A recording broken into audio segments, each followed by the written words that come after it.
Hello fellow teachers, my name is Ebtisam Atala and I am doing a presentation for the subject World of Maths on a mathematical phenomenon.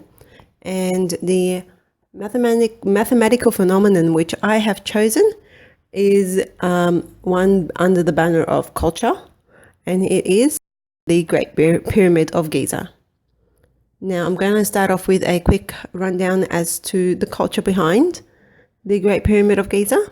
So the Great Pyramid of Giza was actually built as a tomb for the pharaoh Khufu. The ancient Egyptians believed that the pharaoh was a living god and that when they died they would reunite with the other gods and be a proper full-fledged god. So alongside of the pharaoh, when he passed away, he was also buried with slaves, food, furniture, everything that he could possibly need on his journey to heaven. Now, something that some people might not have known is the Great Pyramid of Giza was deliberately made a pyramid. The ancient Egyptians actually believed that a pyramid was a symbol of a stairway up to heaven. And in the pyramids that were built prior to this one, even though they weren't as great, they were deliberately left shaping like stairs going upwards. So that's just a little fun fact for you.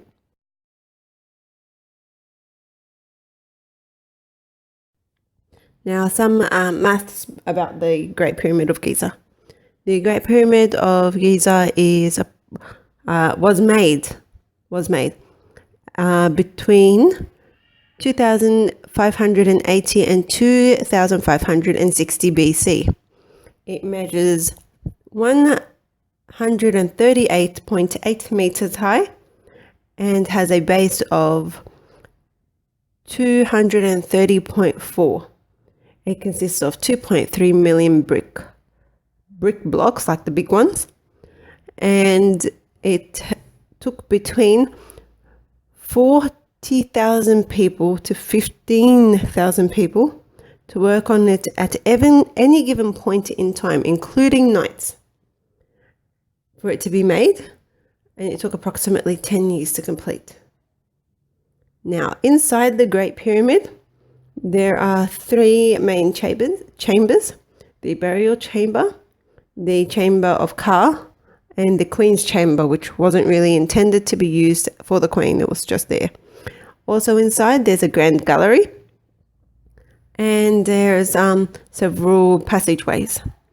Now, with the Great Pyramid itself, you can imagine the scope of this being made several thousand years ago without the knowledge or the materials that we have now.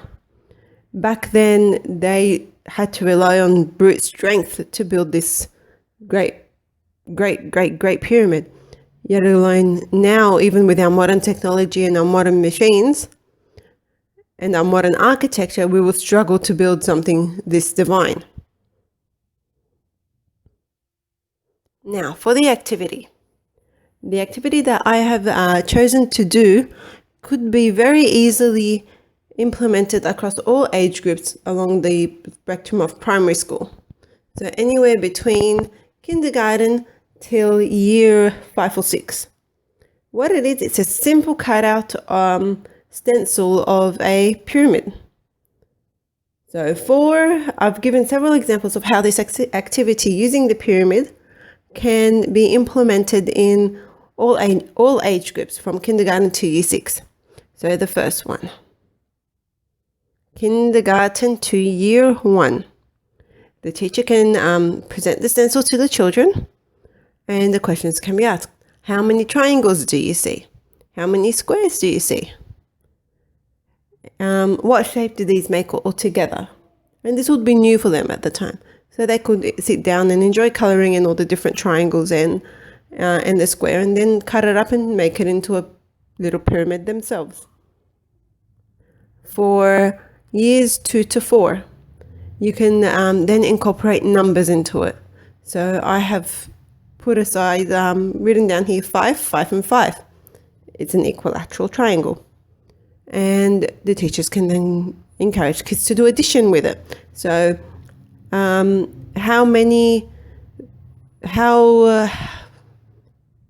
what is the perimeter of the each triangle, and what is the perimeter of the square, and what kind of triangle is this, and what shape does this make altogether. For years 5 and 6, you can then go into proper algebra using this. And it could be, what is X, which I have drawn here, and what is the area of each triangle, what is the surface area of the whole pyramid. And even if you have a gifted class, you could use this, and you can actually use the actual dimensions of the Great Pyramid itself. So it kind of goes hand in hand as a mathematical phenomenon itself. All right, thank you. I hope you have a great day. Bye-bye.